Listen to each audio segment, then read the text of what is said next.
지난주부터 구약의 선지자 가운데 한 사람인 엘리야에 대하여 살펴보고 있습니다. 하나님은 어떻게 이 세상을 통치하시는가? 보이지 않는 하나님의 손길은 어떻게 이 세상 속에 드러나는가? 우리는 한 주 한 주 엘리야의 삶을 통하여 그를 역사의 전면에 세우시는 그 하나님의 은혜를 보게 될 것입니다. 이런 가스펠 찬양이 있어요. 아버지 당신의 마음이 있는 곳에 나의 마음이 있기를 원해요. 아버지 당신이 울고 있는 어두운 땅에 나의 두 발이 향하길 원해요. 아시는 분은 같이 부릅니다. 그 다음 나의 마음이 아버지의 마음 알아 내 모든 뜻 아버지의 뜻이 될 수 있기를 나의 온 몸이 아버지의 마음 알아 내 모든 삶 당신의 삶 되기를. 아침에 말씀을 준비하는데 이 찬양이 떠오르더라고요. 하나님이 어떻게 일하신다고요? 하나님은 하나님의 사람들을 통하여 일하신다고요. 그래서 우리가 아버지의 마음을 알 때에 아버지의 손이 되고 아버지의 발이 되는 거예요. 우리의 온 삶이 아버지의 삶이 되는 것이지요. 지난 시간 저는 열왕기상 1장부터 16장까지 긴 이야기를 살펴보았습니다. 이 두 사람의 인물을 중심으로 솔로몬과 여로보암입니다. 다윗 왕을 이은 솔로몬이 어떻게 그 나라를 든든하게 세워가는가. 그가 하나님 앞에 참으로 겸손하게 이런 고백을 합니다. 하나님, 저는 작은 아이입니다. 저는 능력이 부족합니다. 하나님, 저에게 지혜로운 마음, 듣는 마음을 주옵소서. 그런데 그의 이 기도가요, 하나님의 마음을 기쁘시게 했어요. 그래서 하나님이 그에게 두 마음을 주십니다. 듣는 마음, 넓은 마음이에요. 그래서 솔로몬은 이 하나님이 주시는 듣는 마음과 넓은 마음으로 다윗 왕을 이어 이스라엘을 든든하게 다스리고 통치해 갑니다. 그런데 솔로몬이 완전하지 못했어요. 그가 하나님으로부터 받은 지혜와 그 능력이 아무리 크고 놀라워도요, 그 지혜와 능력을 수용하고 사용하는 우리 인간이 연약하고 부족하기에 타락은요 언제든지 찾아올 수 있다는 거예요. 여러분, 이 땅에요 누구만 완전하십니까? 하나님 한 분만이 완전하세요. 완전하다는 표현을 우리가 쓸 수 있는 표현이 아닙니다. 그래서 우리가 아무리 크고 놀라운 하나님의 은사와 은혜를 경험했어도 우리가 마땅히 고백해야 될 것은 하나님, 주님 앞에 서니 겸손함의 마음을 끝까지 지켜주옵소서. 내 삶을 매 순간 아버지께 맡기오니 하나님 제게 은혜를 베풀어 주옵소서. 여러분, 이 고백이 우리가 할 수 있는 유일한 고백입니다. 솔로몬의 타락을 통해서 이스라엘은 남쪽 유다와 북쪽 이스라엘로 갈라지고요. 은연중에 솔로몬의 여인들이 데리고 온 이방의 우상들은 이스라엘 전역으로 퍼져갑니다. 그렇게 북이스라엘의 첫 번째 왕 여로보암이 하나님 앞에 큰 죄악을 범하지요.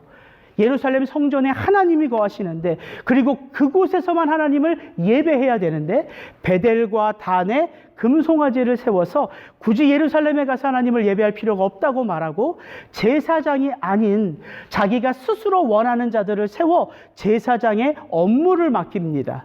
이것이 하나님 앞에 큰 죄악이에요. 그래서 성경은 말하죠. 여로보암이 악한 왕의 전형이라고.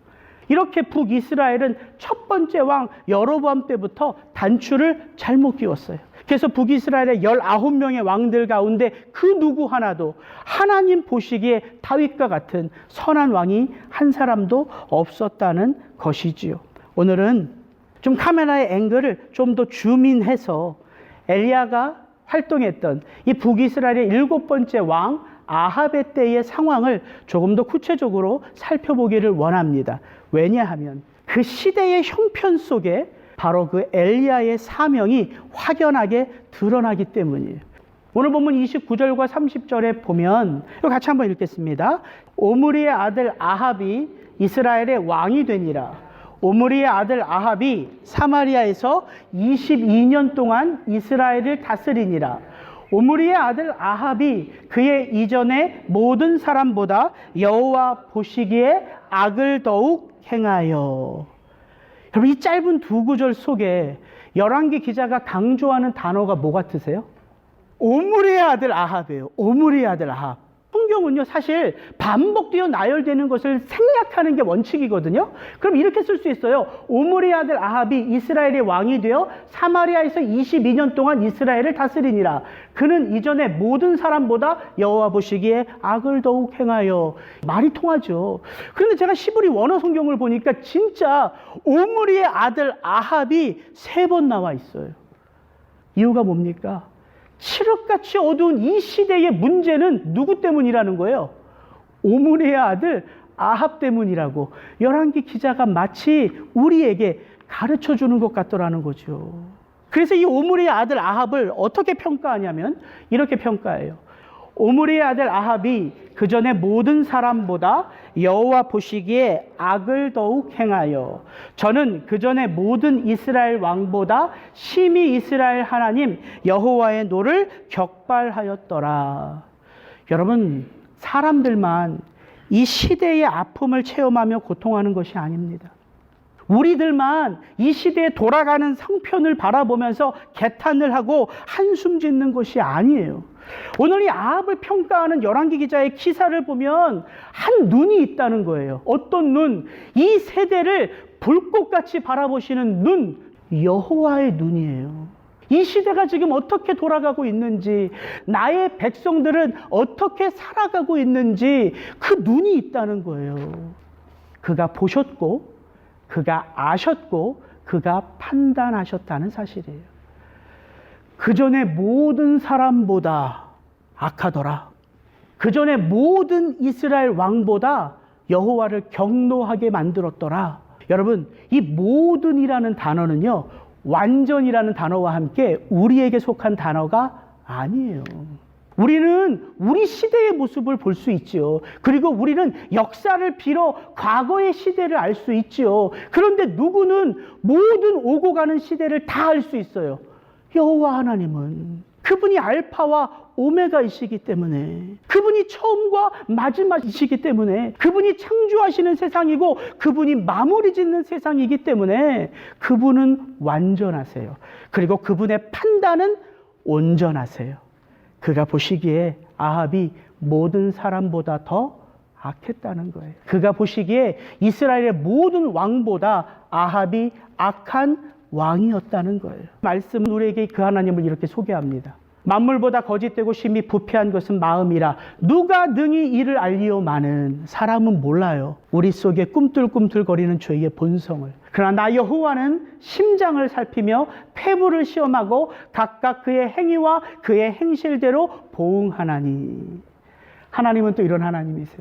여호와의 눈은 온 땅을 두루 감찰하사 전심으로 자기에게 행하는 자를 위하여 능력을 베푸시나니. 하나님이 어떤 분이신지를 너무나도 우리에게 분명하게 가르쳐주는 말씀이에요. 하나님 어떤 하나님이세요? 보시고 감찰하시고 찾으시고 능력을 베푸시는 하나님이시라는 거예요. 우리가 믿는 하나님이 그런 하나님이세요. 우리는 그런 하나님 안에서 믿음의 길을 걷는 것입니다. 제가 이 한 구절의 말씀을 한 주 내내 묵상하는데 이 마음에 계속해서 한 단어가 너무나 분명하게 보여요. 이게 보이는 것뿐만 아니라 제 속의 폐부를 조금씩 아주 비집는 것 같아요. 어떤 단어였냐면 여호와 보시기에라는 단어였어요. 오므리의 아들 아합이 그 전에 모든 사람보다 여호와 보시기에 악을 더욱 행하여. 여호와 보시기에. 지금도 하나님의 눈과 귀가 나를 향하고 있다는 사실을요, 제가 부인할 수 없겠더라고요. 하나님이 내 삶을 보시기에 어떻게 생각하실까? 어떻게 판단하실까? 어떻게 평가하실까? 이것을 제가 부인할 수 없겠더라고요. 여러분, 처음이라는 단어가 주는 감격과 기쁨과 추억들이 있습니다. 처음이라는 단어가 주는 첫사랑, 첫 열매, 첫 자녀. 우리 첫째 딸이 다은이요. 제가 딸이 둘 있거든요. 첫째 딸에게 제가 하는 가장 아너해 주는 게 뭐냐면 You are my first daughter라는 말이에요. 이걸 줄여서 퍼더러 그래요. Hey 퍼더러 제가 이렇게 부르면 저희 둘째가 빨리 가봐 아빠가 불러 이럴 정도로. 그게 무슨 말이냐면 아빠는 네가 나의 첫 번째 딸이니까 믿어 이 말이에요. 하나님이요. 처음 사람을 보셨을 때 어떤 마음이셨을까요? 첫사람 아담을 봤을 때 아버지의 마음 보시기에 심히 좋았더라 아니었습니까? 하나님이 하나님의 형상대로 지어진 하나님의 사람을 보고 보시기에 심히 좋았더라 말씀하셨어요. 아버지는요 그 마음을 잊지를 못하세요. 그래서 패역한 이 땅의 사람들을 보고 하나님의 형상대로 지어졌지만 전혀 그 삶 속에는 하나님의 형상이 나타나지 않는 우리들을 보시면서도 그분은 당신의 사랑을 포기하지 않으셨다는 거예요. 그래서 우리가 다시금 하나님의 사람으로 구원을 입고 살아갈 은혜를 입었다는 것이지요. 여호와 보시기에 하나님은요 하나님의 감정을 우리에게 숨기지 않으셨습니다. 우리만 하나님으로 말미암아 좋은 게 아니에요. 여러분 택한 받은 성도에게 나타나는 가장 큰 능력이 어느 때냐면 우리에게 일어나는 그 모든 일들 속에 하나님으로 말미암아 그리스도 예수로 말미암아 우리가 이것을 깨달을 때예요. 우리 딸이 그리스도 예수의 은혜로 말미암아 얘가 문제가 있었는데 건강하게 태어났어요. 그리스도 예수로 말미암아 제가 참 부족했는데 그리스도 예수의 은혜로 말미암아 하나님이 이렇게 리사운드 교회를 섬기는 은혜를 주셨어요. 우리는 이렇게 여호와로 말미암아 그리스도 예수로 말미암아 이것을 우리의 삶에 깊이 깨달을 때 감격과 감사와 기쁨이 터지는 거예요. 근데 우리만 그렇지 않다는 거죠. 하나님이 당신의 마음을 이렇게 고백하세요. 그러니까 한번 눈을 감고 한번 들어보세요.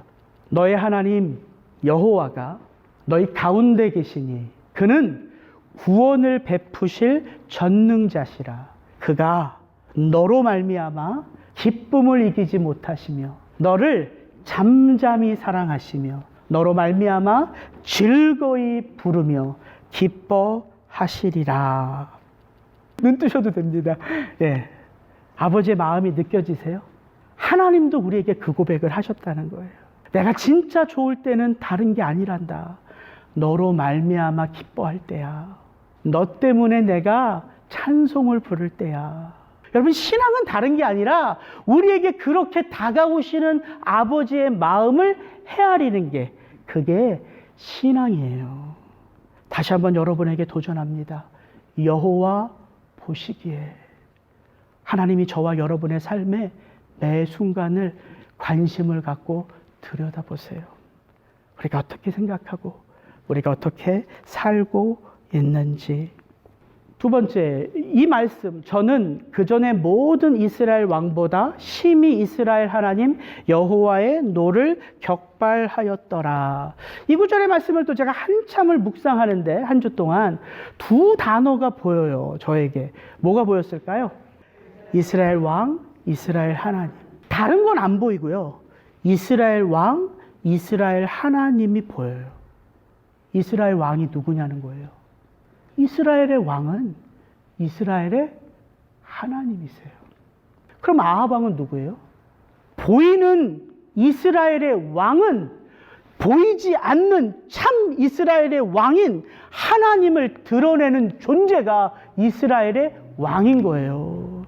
그래서 이스라엘의 왕을 세울 때 내 백성을 너에게 맡긴다 이런 표현을 쓰는 거예요. 이스라엘 왕 아합은요 보이지 않는 하나님 이스라엘의 왕 되신 하나님을 드러내는 삶을 살아야 되는 거예요. 그것 때문에 책임을 받은 거거든요. 그런데 그 이스라엘의 왕 아합은 어떻게 살았냐면 이렇게 살았어요.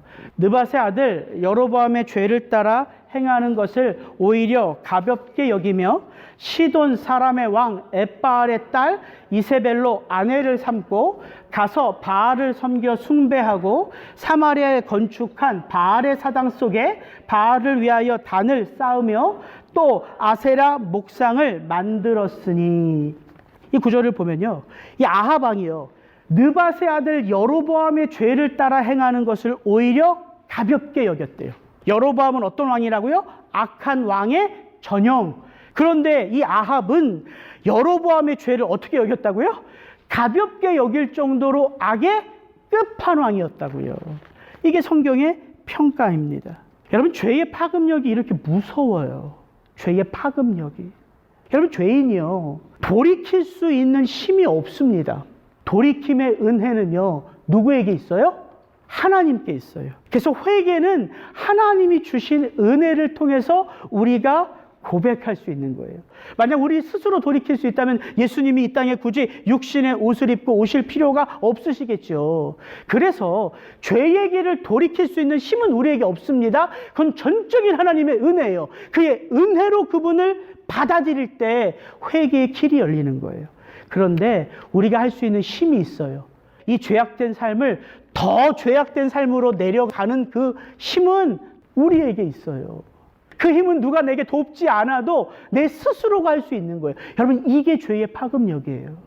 아합이요, 누가 가르쳐주지 않아도 그 이스라엘 악한 왕의 전형이었던 여로보암의 악을 가볍게 여길 정도로 그가 그 악한 길로 달려갔다는 거예요. 이 말씀을 듣는 저와 여러분의 이 마음 심령 가운데 우리의 힘으로 돌이킬 수 없는 죄의 모습이 있다면 말씀 안에서 돌이켜질 수 있는 은혜가 있기를 축복합니다. 그게 은혜예요. 돌이킬 수 있는 은혜. 오늘 이 본문을 보면요, 하나님을 섬겨야 할 이스라엘 왕 아합이 누구를 섬겼다고요? 이세벨로 아내를 삼고 가서 바알을 섬겨 숭배하고. 이스라엘의 왕이라면서요. 하나님의 왕되심이 그를 통해서 드러나 그의 삶을 통해서 하나님이 어떤 분이신지를 드러내야 할 이스라엘의 왕이 섬겨야 할 하나님 대신에 바알신을 섬기고 바알신을 숭배했다고 말하고 있습니다. 무엇을 보여주는 것입니까? 이 땅 과연 누가 다스리고 누가 통치하며 누가 번영을 안겨다 주는 신인지 이스라엘 모든 백성들로 하여금 아합은 보여주는 거예요. 하나님이 주신 번영이 아니라 바알이 주는 번영이라고, 그것을 공식적으로 인정하는 거예요. 여러분, 솔로몬 때부터 이방의 신들이 들어왔잖아요. 근데 그것은 은연중에 퍼졌어요. 근데 이 아합이 시돈의 왕 엣바알, 바알의 제사장인 딸을 아내로 삼고 나서는 북이스라엘의 수도인 사마리아에 상징적으로 무슨 신전을 세웠다고요?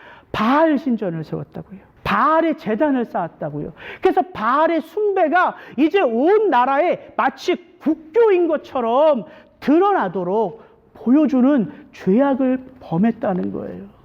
이게 아합의 죄입니다. 근데 진짜 안타까운 건 뭐냐면요, 이 아합의 죄가 그냥 아합 집안의 죄로 머물면 괜찮아요. 그런데 문제는 뭐냐면요, 아합의 죄가 아합 집안의 죄가 아니라 이스라엘의 죄가 됐다는 거예요. 이 말씀 한번 보십시오. 여호와께서 그 악한 왕의 전형인 여로보암의 죄로 인하여 누구를 버리신다고요? 이스라엘을 버리신다고요. 여로보암의 집안을 버리시는 것뿐만 아니라 이스라엘을 버리신대요. 왜? 이는 저도 범죄하고 이스라엘로 범죄케 하였음이니라. 여러분, 이게 맡은 자의 책임입니다. 이스라엘의 왕이란 이스라엘 백성들로 하여금 하나님을 하나님 되도록 인정하도록 세우기 위하여 하나님으로부터 직접 기름 부음을 받은 자리이기 때문이에요. 그래서 그 왕의 죄악이 왕만의 죄악이 아니라 이스라엘 전체의 죄악으로 하나님은 판단하시는 것이죠. 여러분, 근데 이런 아합을요, 세상의 역사가 어떻게 평가하냐면요, 이 오므리와 아합 왕조는요, 북이스라엘의 최전성기입니다. 이게 세상 역사의 평가예요. 왜냐하면 이 오므리와 아합이 다스리기 전까지 북이스라엘의 왕들은요, 계속해서 찬탈이 돼요. 부하가 반란을 일으켜서 죽이고. 그래서 이 오므리 전에 시므리는 단 7일 동안만 이스라엘을 다스려요. 계속 그렇게 왕조가 바뀌는 거예요. 근데 오므리, 아합, 그의 아들 때 무려 50년 이상을 북이스라엘이 한 정권으로 안전하게 지켜지죠. 정권이 안전하게 돼요. 그 다음에 시돈의 엣바알의 딸 이세벨을 아내로 얻었다는 말은 다른 말이 아니라 이 그림을 한번 보세요. 이 북이스라엘이 이렇게 커요. 남유다에 비해서 한 2배 이상 되죠. 이 시돈은요, 여기 페니키아, 지중해를 말하는 거예요. 이 시돈과 두로 도시는요, 지중해 무역을 꽉 잡고 있는 도시예요. 지중해 모든 상권이 이 시돈과 두로를 통해서 들어와요. 이 지금 오므리가 누구와 사돈을 맺었다고요? 시돈과 사돈을 맺었다고요. 그러니까 시돈의 모든 상권이 이제 북이스라엘로 들어오는 거예요. 돈과 함께. 그리고 이 북이스라엘 아합 때 어떤 일이 있었냐면 남쪽의 모압을 정복해서 조공을 받아요. 암몬을 쳐요. 그 다음 이쪽에 이 아람은 거대한 나라인데 이 아람과 전쟁을 해서 아람의 왕 베나닷을 아합이 사로잡을 정도로 그렇게 막강한 군사력을 가졌어요. 이게 세상의 평가예요. 오므리와 아합은 부국 강병을 이룬 왕이에요. 이 남유다도요, 그러니 북이스라엘의 힘에 눌려서 북이스라엘 아합과 이세벨의 딸 아달랴가 남유다 여호사밧 왕의 아들과 결혼을 해요. 그러니까 아합의 딸을 남유다 왕의 며느리로 보내는 거예요. 그러면 남유다도 누구의 지배 아래 거의 있는 거예요? 북이스라엘의 지배 아래 있는 거예요. 그렇게 강한 왕이 아합 왕이었다고요.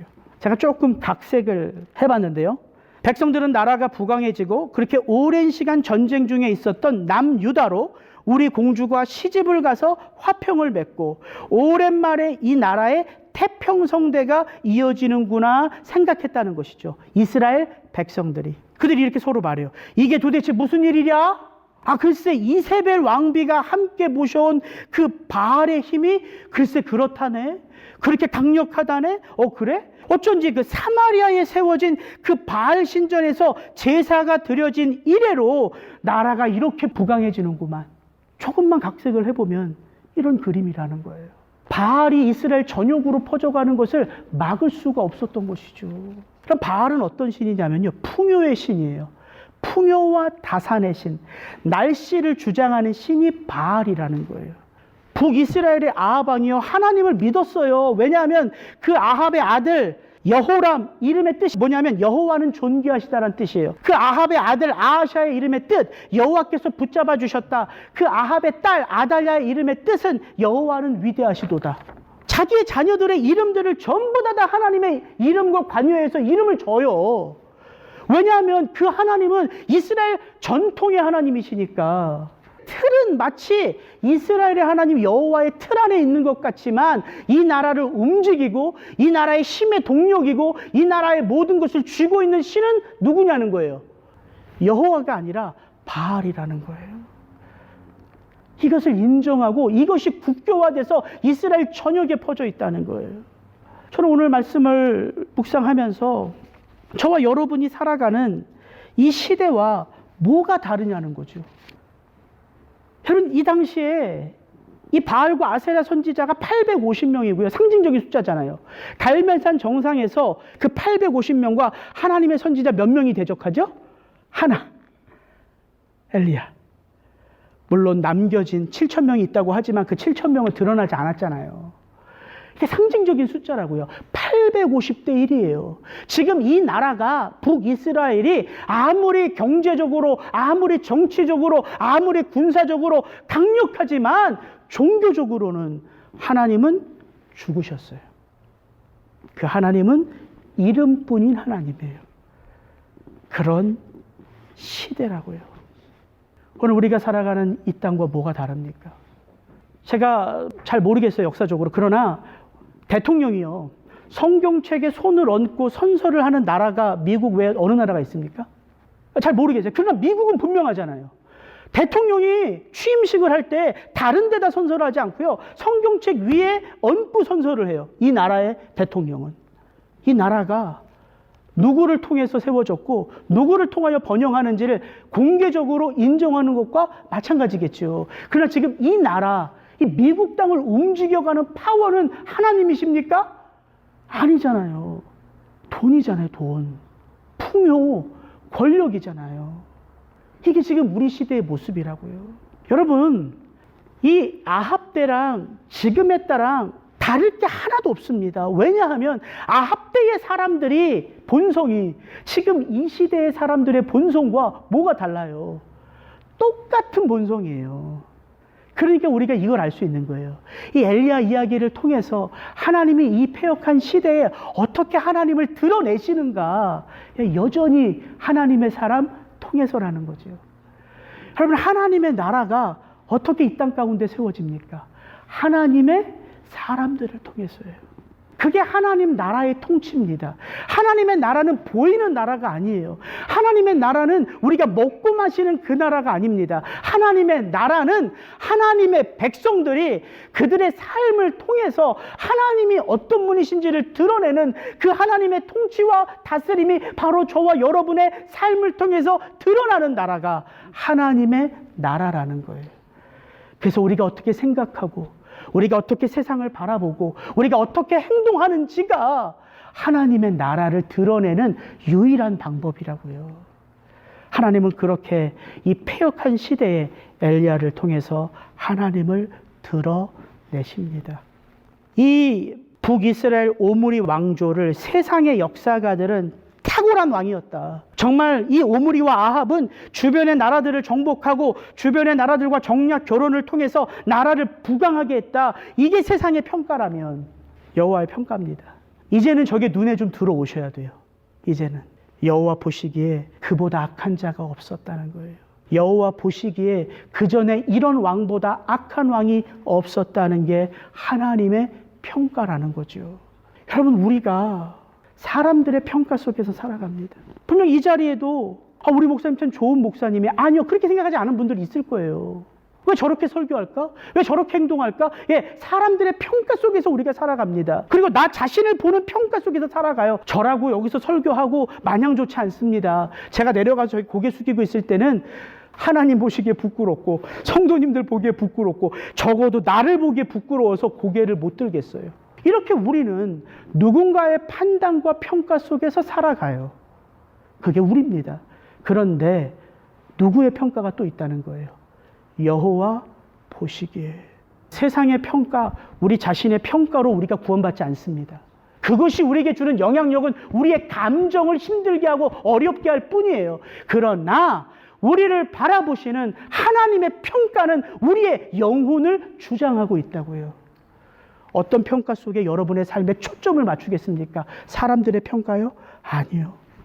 하나님의 보시기에 라는 사실입니다. 저는 저와 여러분이 하나님 보시기에 합당한 자의 삶으로 나아가기를 주의 이름으로 축복합니다. 열왕기상 17장 1절은 이렇게 시작합니다. 같이 한번 읽겠습니다. 길르앗에 우거하는 자 중에 디셉 사람 엘리야가 아합에게 고하되 나의 섬기는 이스라엘 하나님 여호와의 사심을 가리켜 맹세하노니 내 말이 없으면 수년 동안 우로가 있지 아니하리라. 여러분, 저희 17장 1절을요 가만히 이렇게 들여다보면 저게 묘한 대조를 이루고 있어요. 이 16장의 후반부 29절부터 34절과 이 17장 1절이 묘한 대조를 이루고 있어요. 어떤 대조냐면 16장은요 겉으로는 번영했지만 영적으로는 어둠이에요. 어둠. 죽어 있어요. 왜냐하면 명목상의 하나님만 존재하기 때문이에요. 이스라엘의 왕이 이스라엘의 하나님을 인정하지 않아요. 그냥 명목상의 하나님이에요. 여러분 생각해 보세요.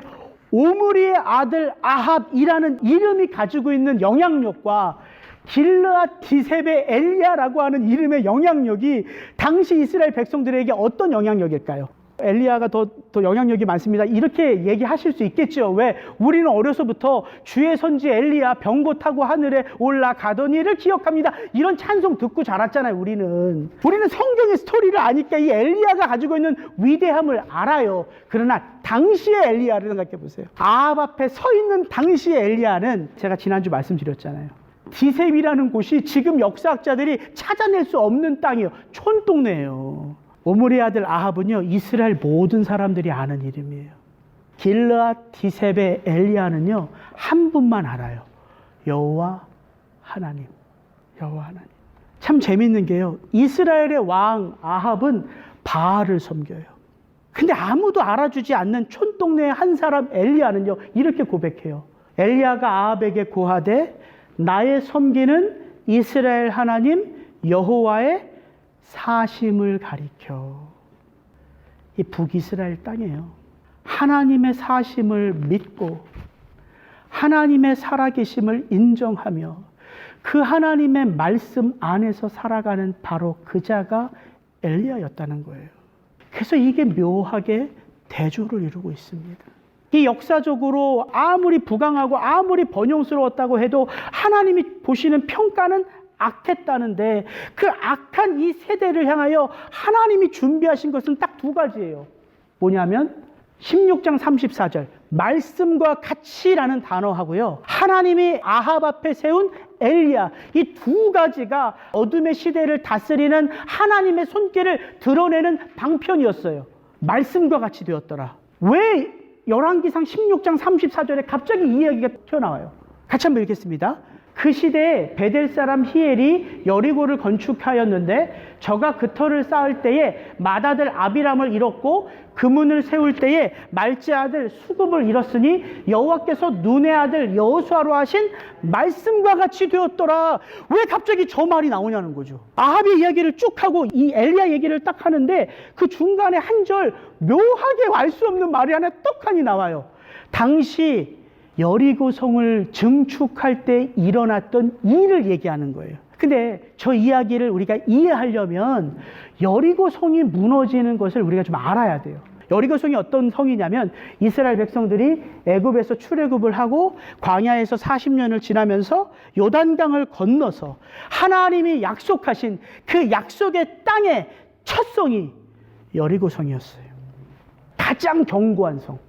근데 여리고성을 하나님이 어떻게 무너뜨리셨냐면 이스라엘 백성들의 손 하나 까딱하지 않고 무너뜨리셨어요. 우리 그 이야기 알죠? 하루에 한 바퀴씩 돌고 마지막 날 6바퀴 돌고 어떻게 하라고요? 함성을 지르니까 성이 무너져 내렸어요. 하나님이 여리고성을 그렇게 무너뜨린 이유가 있어요. 다른 성들은 다 전쟁을 했거든요. 그 이유가 뭐냐면 이 땅이 내가 너희에게 주는 약속의 땅이다. 이 땅에서 일어나는 모든 전쟁은 너희들이 하는 전쟁이 아니라는 거예요. 너희들이 군사력을 준비하고 너희들이 힘을 키워서 정복하는 전쟁이 아니라 이 땅에서 이제 일어나는 모든 전쟁은 누가 하는 전쟁이라고요? 너희가 아닌 내가 하는 전쟁이라는 거예요. 그래서 가나안 땅의 정복 전쟁을 성경학자들은 이렇게 표현해요. Holy War. 성전이에요. 하나님이 하시는 하나님의 전쟁이에요. 그리고 그 전쟁을 히브리어로는 이렇게 표현해요. 헤렘. 뭐냐면 모든 것을 진멸하는 전쟁이에요. 전쟁에서 이기면 뭐가 있어요? 전리품이 있잖아요. 그 전리품 때문에 군사들이 용기를 내서 싸우는 거 아닙니까? 근데 이 가나안 전쟁은요, 모든 것을 진멸하는 전쟁이에요. 하나님의 백성 속에 들어와 있으면 안 될 곳이기 때문에 모든 것을 진멸하는 거예요. 그 교보제로 주신 게 여리고성이에요. 당시에 여리고성을 무너뜨리고 여호수아가 이렇게 고백합니다. 6장 26절 여호수아가 그때의 맹세로 무리를 경계하여 가로되 이 여리고성을 누구든지 일어나서 건축하는 자는 여호와 앞에서 저주를 받을 것이라. 그 기초를 쌓을 때 장자를 잃을 것이요 문을 세울 때 계자를 잃으리라 하였더라. 이 말을 열왕기상 16장 34절에 그대로 받는 거예요. 근데 다른 점이 하나 있어요. 여호수아 6장 26절에는 이 말을 누가 했어요? 여호수아가 했어요. 여호수아가 맹세하게 한 거예요. 백성들로 하여금. 근데 열왕기상 16장에서는 이 이야기를 어떻게 받냐면 뭐라고 받아요? 여호와께서 눈의 아들 여호수아로 하신 말씀이라고 해석을 해줘요.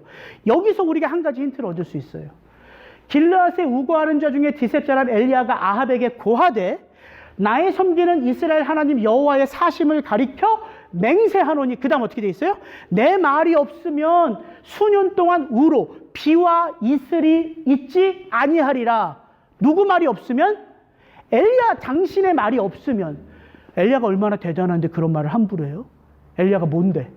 이게 이제 16장 34절을 통해서 알 수 있는 거예요. 내 말이 없으면 이라는 말은 해석을 하면 여호와의 말씀이 나를 통해서 드러나지 않으면이라는 말인 거예요. 신명기 11장 16절 17절 모세가 이스라엘 백성들에게 하나님의 말씀을 이렇게 가르칩니다. 너희는 스스로 삼가라. 두렵건대 마음에 미혹하여 돌이켜 다른 신들을 섬기며 그것에게 절함으로 여호와께서 너희에게 진노하사 하늘을 닫아 비를 내리지 아니하여 땅으로 소산을 내지 않게 하심으로 너희가 여호와의 주신 아름다운 땅에서 속히 멸망할까 하노라. 이제 여러분 아셔야 돼요. 왜 엘리야가 비와 이슬을 주지 않겠다고 말한 것인지, 왜 그런 거예요? 여호와의 말씀이 엘리야의 마음 심령 속에 살아있는 거예요. 그래서 말씀과 같이 되었더라. 이게요, 참 아이러니하죠. 열왕기 상하에 5번이 나와요. 다른 성경 구절에서는 별로 없어요. 말씀과 같이 되었더라. 말씀과 같이 되었더라. 말씀과 같이 되었더라. 말씀과 같이 되었더라. 말씀과 같이 되었더라. 영적으로 가장 어두웠던 이 북이스라엘 땅에 하나님은 여전히 살아계세요. 무엇으로? 말씀의 응답으로. 엘리야란 이름의 뜻이 뭐냐면요, 여호와가 나의 하나님이십니다. 이게 엘리야 이름의 뜻이에요. 아무리 패역해도, 아무리 절망스러워도 하나님은 일하십니다. 하나님의 말씀을 그 마음속에 담아놓은 한 사람을 통해서. 왜? 말씀은 반드시 이루어지니까. 요즘 여러분 누구의 영향력 아래 거하고 계십니까? 여러분 어떤 영향력 아래 살고 계세요?